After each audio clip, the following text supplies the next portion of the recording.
चलिए क्लास, अब हम ये नेक्स्ट प्रोग्राम करते हैं। Write a program to find the transpose of a matrix. ठीक है, अब हमें मैट्रिक्स का क्या फाइंड करना है? ट्रांसपोज।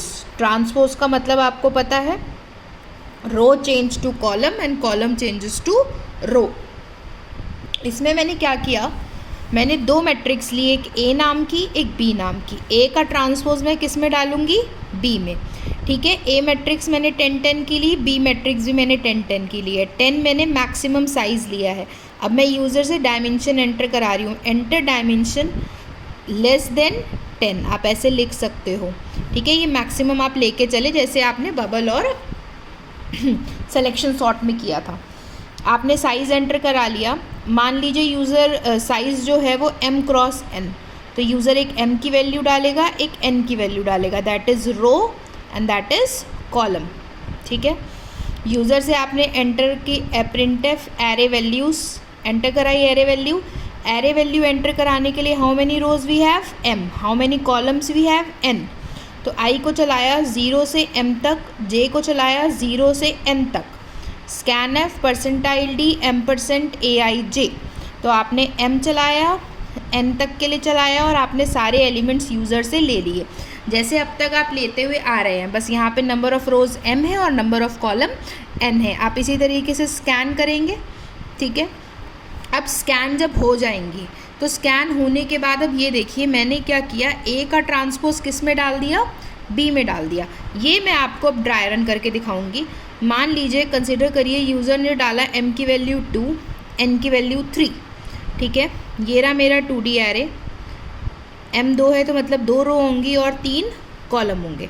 ठीक है, पहली वैल्यू मान लीजिए यूज़र ने डाली 7, 8, 9, 10, 11, 12, ये वैल्यूज़ डाली यूज़र ने। इंडेक्स क्या होगा इसका? 0 0, इसका इंडेक्स 0 1, इसका इंडेक्स 0 2, इसका इंडेक्स 1 0, इसका इंडेक्स 1 1, इसका इंडेक्स 1 2। ये ऊपर मैंने इंडेक्स लिख लिए। चलिए यहाँ तक ठीक है, ये स्कैन करके ये आ गया। अब इसके बाद मैंने क्या किया, फिर से एक लूप चलाया m और n का। ठीक है, तो i का लूप चलेगा 0 से लेके लेस देन m की वैल्यू 2 है मतलब 0 से 1। j का लूप चलेगा 0 से लेस देन n की वैल्यू क्या है? 3, मतलब less than 3 that is 2, 0 to 2। सबसे पहले i की वैल्यू 0, j भी 0, तो क्या हुआ, a 0 0 की वैल्यू, j की वैल्यू 0 है, j 0 0 की a 0 0 की वैल्यू b 0 0 में आ गई। अब एक बी मैट्रिक्स बनेगी। Are you able to see? I will make here. ठीक है, 0 0 0 1 0 2 1 0। ओहो सॉरी, ये तो हमें इसका वो बनाना है ना, ट्रांसपोज। तो ट्रांसपोज करते वक्त यहाँ बना दूँ। ट्रांसपोज करते वक्त क्या हो जाएगा, m, अभी ये 2 क्रॉस 3 की मैट्रिक्स थी, ट्रांसपोज के बाद ये 3 क्रॉस 2 की बन जाएगी, मतलब 3 रोज़ और 2 कॉलम। तो 0 0 0 1 1 0 1 1 2 0 2 1। अब देखते हैं कि ये वैल्यूज़ कैसे जाती है। देखो, सबसे पहले a 0 0 की वैल्यू कहाँ जाएगी? b 0 0 में। a 0 0 में क्या है? 7, तो b 0 0 में भी 7 चला गया। कौन घूमा? j की वैल्यू 0 से हो गई अब 1। a 1 0, देखो j पहले लिखा है, बी आई जे कहाँ जा रहा है? ए जे आई की वैल्यू कहाँ जा रही है? बी आई जे में, अपोजिट डालना है ना। तो a 1 0 कहाँ चला जाएगा? b 0 1 में। a 1 0 क्या है? 10, और कहाँ चला जाएगा? b 1 0 में।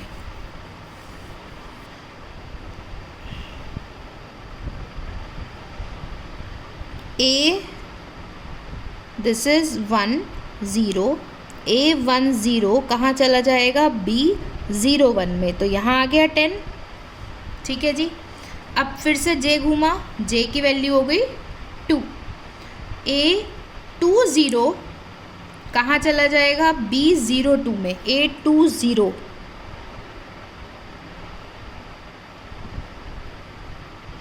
वेट अ सेकेंड,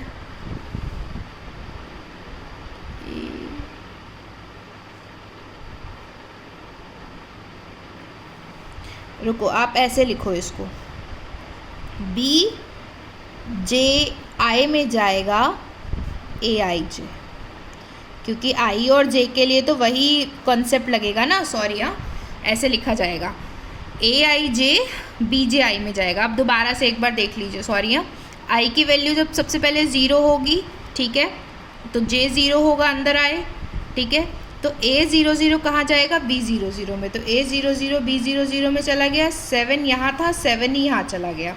अब उसके बाद फिर हमारा जे हुआ 1, तो ए 0 1 कहाँ जाएगा, बी 1 0 में, तो ए 0 1 कहाँ जाएगा, बी 1 0 में, 8 यहाँ आ गया। फिर जे घूमा, जे की वैल्यू 2, ए 0 2 कहाँ जाएगा, बी 2 0 में, ए 0 2 में क्या है 9, ये बी 2 0 में चला जाएगा, ठीक है। बी घूमना बंद, आई घूमा, आई की वैल्यू 0 से हो गई 1, ए आई की वैल्यू जब 0 से हुई 1, तो फिर आई की वैल्यू 0 से हुई 1, फिर जे चलेगा 0 पे आया, आई की वैल्यू 1, जे फिर से 0, देन व्हाट, आई 1 0 कहाँ जाएगा, बोलो, आई 1 0 कहाँ जाएगा, बी 0 1 में, तो बी 0 1 में क्या आ जाएगा 1 0, तो 10 आ गया यहाँ पे। फिर जे घूमेगा, जे की वैल्यू 0 से हो गई 1, तो ए 1 1 बी 1 1 में चला जाएगा 11। फिर जे घूमेगा, जे की वैल्यू हुई 2, तो ए 1 2 कहाँ चला जाएगा, बी 2 1 में, तो बी 2 1 में इसका 1 2 आ जाएगा, दैट इज़ 12। देख लो 7 8 9 7 8 9 10 11 12 10 11 12, ये रो इसके कॉलम में चेंज हो गई, ये रो इसके कॉलम में चेंज हो गई। तो आपको करना क्या है, पहले स्कैन करा लो, स्कैन कराने के बाद mn के लिए लूप चलाओ, ए आई जे की वैल्यू आप बी जे आई में डाल दो, ठीक है। पहले मैंने उल्टा लिख दिया था, ए आई जे की वैल्यू आप बी जे आई में डाल देंगे, ठीक है।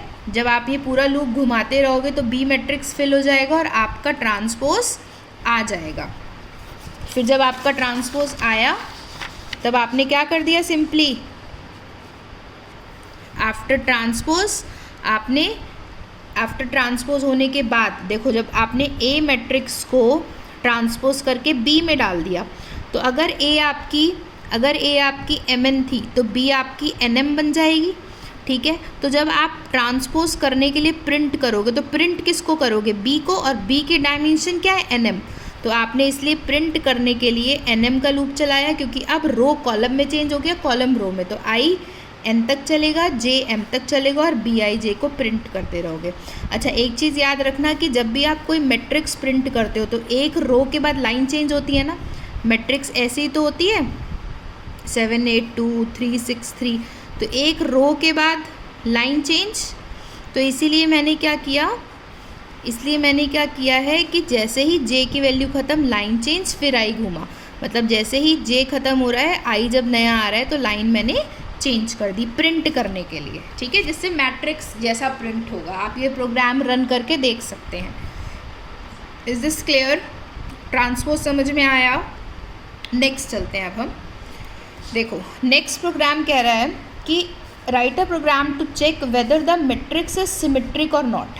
पहले तो मुझे ये बताओ कि सिमेट्रिक मैट्रिक्स होती क्या है।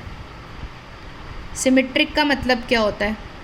सिमेट्रिक का मतलब अगर कोई एक मैट्रिक्स ए है और इसका ट्रांसपोज ए टी है तो ये दोनों बराबर होनी चाहिए। तो सिमेट्रिक मैट्रिक्स के लिए क्या हो कि मैट्रिक्स ओरिजिनल वाली और उसका ट्रांसपोज बराबर होना चाहिए, पर इसके लिए एक कंडीशन होती है कि मैट्रिक्स कैसी हो, स्क्वायर, ठीक है।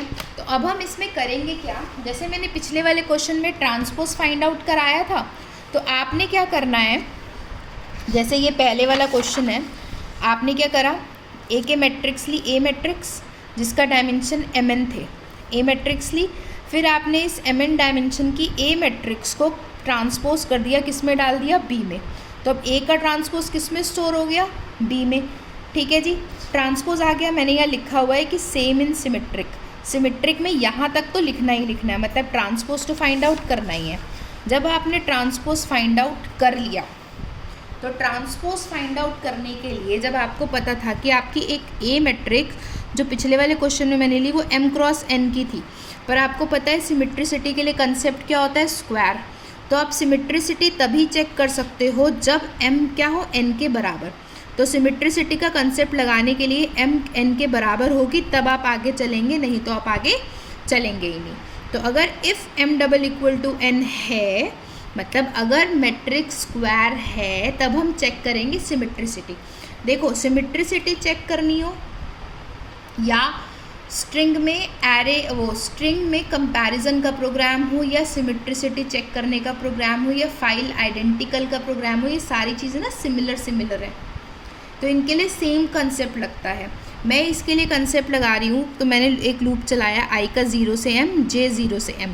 आपने देखा कि मैंने यहाँ पर i भी m तक चलाया, j भी m तक चलाया। क्यों? क्योंकि m और n तो बराबर हैं, चाहे आप m तक चलाओ चाहे n तक चलाओ, कोई फ़र्क नहीं पड़ता। अब मैंने देखा क्या ai j अगर ba डबल इक्वल टू लगाया, क्योंकि इक्वलिटी चेक हो रही है, अगर ये दोनों बराबर हैं तो मैंने काउंटर इंक्रीज़ करना शुरू कर दिया और कुछ नहीं करा। जब जब a के एलिमेंट b के एलिमेंट के बराबर है तब तक काउंटर इंक्रीज़ करती गई, पूरा लूप चलाती गई, हर एलिमेंट को देखती गई। देखो हर एलिमेंट देखा जाएगा, हर रो देखी जाएगी, हर कॉलम देखा जाएगा और हर एलिमेंट बराबर चेक होगा। जितने एलिमेंट बराबर होंगे उतनी काउंटिंग आ जाएगी मेरे पास। अगर मेरी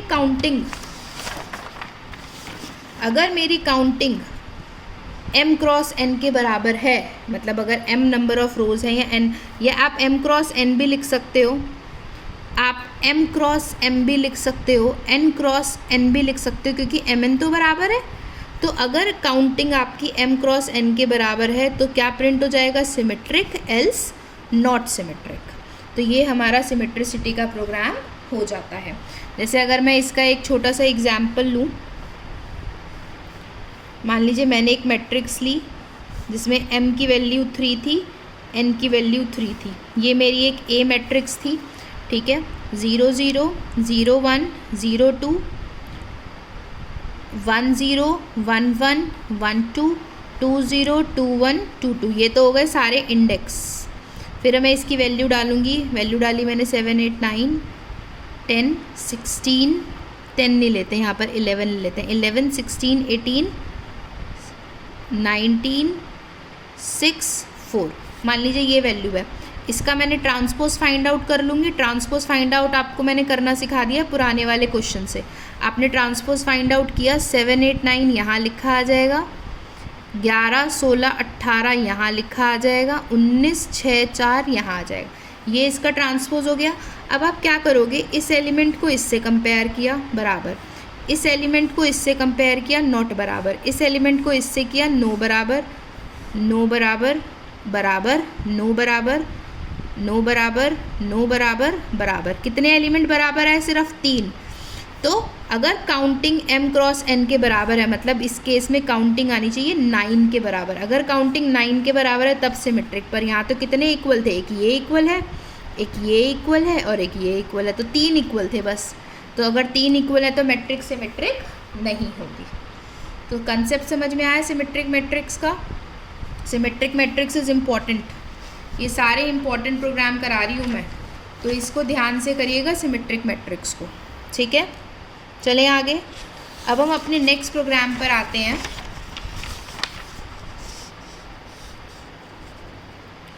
right a program for the addition of 2 matrix. अब मुझे 2 मैट्रिक्स का एडिशन करना है। देखिए, अगर मेरी एक मैट्रिक्स ये है जो 2/3 की है, दूसरी मैट्रिक्स ये है जो 2/3 की है, तो रिजल्टेंट मैट्रिक्स भी कितने की आएगी? 2/3 की। तो अगर A ये एक मैट्रिक्स है, B ये एक मैट्रिक्स है, C आएगी 2/3 की। तो एक मैट्रिक्स आपको A लेनी है यूज़र से, एक मैट्रिक्स आपको B लेनी है यूज़र से, और आपको सम ऑफ 2 मैट्रिक्स फॉर्म करके किस में लेना है? C में। पर आपको इतना पता होना चाहिए कि मैट्रिक्स A और B के डायमेंशन सेम होने चाहिए। मतलब एडिशन करने के लिए दोनों मैट्रिक्स के डायमेंशन क्या होने चाहिए? सेम। अगर A 2/3 की है तो B भी कितने की होगी? 2/3 की। तो मैंने क्या किया, फिर से 10 10 10 10 की 3 मैट्रिक्स बनाई, क्योंकि 2 मैट्रिक्स को ऐड करके रिजल्ट किस में डालूंगी? तीसरे में। A B C वेरिएबल्स ज़रूरत पड़ेगी, वो मैंने ले लिए, ठीक है। मैंने क्या किया, enter dimension of matrix A। मैंने पहली मैट्रिक्स के डायमेंशन एंटर कराए, तो डायमेंशन हुए mn। डायमेंशन पहली के भी mn होंगे, दूसरी के भी mn होंगे, क्योंकि डायमेंशन दो मैट्रिक्स को ऐड करने के लिए डायमेंशन सेम होनी चाहिए। अगर पहली मैट्रिक्स के डायमेंशन mn है अगर A के, तो B के भी mn होंगे और C के भी mn होंगे। ठीक है, तीनों मैट्रिक्स के डायमेंशन सेम होने चाहिए। तो मैंने mn डिक्लेयर करा, ij लिया और मैंने 3 मैट्रिक्स ले ली। ठीक है, अब मैंने लिखा enter the element of matrix A, जैसे आपने अब तक करा है। mn का लूप चलाया, a के वैल्यू एंटर करा ली, फिर से mn का लूप चलाया, b की वैल्यू एंटर करा ली, दोनों की वैल्यूज़ आ गई, दोनों स्कैन हो गए। अब दोनों स्कैन करने के बाद क्या करना है हमें, दोनों के स्कैन होने के बाद आफ्टर सम इज़, अब सम कितना आ जाएगा, फिर एक लूप चलाया mn का और उसमें क्या लिखा, Cij equal to Aij plus Bij। अब आपको पता हो कि अगर इसमें 0 1 2 3 4 6 2 0 1 3 4 2, अगर ये A मैट्रिक्स है, ये B मैट्रिक्स है, तो C कैसे बनेगी, इसका ये वाला एलिमेंट इसके ये वाले एलिमेंट से ऐड होगा, इसका ये वाला एलिमेंट इसके ये वाले एलिमेंट से ऐड होगा, इसका ये वाला एलिमेंट इसके ये वाले एलिमेंट से ऐड होगा, इसका ये इससे, इसका ये इससे और इसका एलिमेंट ये इससे। इसका मतलब 0 0 इंडेक्स का एलिमेंट 0 0 इंडेक्स के साथ ऐड हो रहा है, 0 1 इंडेक्स का एलिमेंट 0 1 इंडेक्स के साथ ऐड हो रहा है, 0 2 इंडेक्स का एलिमेंट 0 2 इंडेक्स के साथ हो रहा है ऐड, और इसका 0 0 दोनों 0 0 बन रहे हैं, इसका 0 1 बन रहा है, ये इसका 0 2। तो मतलब सेम इंडेक्स ij, A का ij B का ij ऐड करके C का ij फॉर्म कर रहा है। जैसे ही फॉर्म हो रहा है वैसे ही प्रिंट कर दे रही हूँ, और जैसे ही एक रो कंप्लीट होगी, जैसे ही j ख़त्म नेक्स्ट लाइन i घूम जाएगा। मैंने लाइन चेंज कर दी जिससे मैट्रिक्स की फॉर्म में डिस्प्ले, और लास्ट में क्या बंद हो जाएगा, मेन बंद हो जाएगा। इज दिस क्लियर, समझ में आया। इस तरीके से हम दो मैट्रिक्स को ऐड करेंगे, Cij is equal to Aij plus Bij। बस इतना ध्यान रखेंगे कि A के डायमेंशन B के डायमेंशन सेम होंगे, Aij और Bij, और C भी सेम डायमेंशन की ही फॉर्म होगी। अब हम नेक्स्ट प्रोग्राम करने जा रहे हैं मैट्रिक्स मल्टीप्लिकेशन।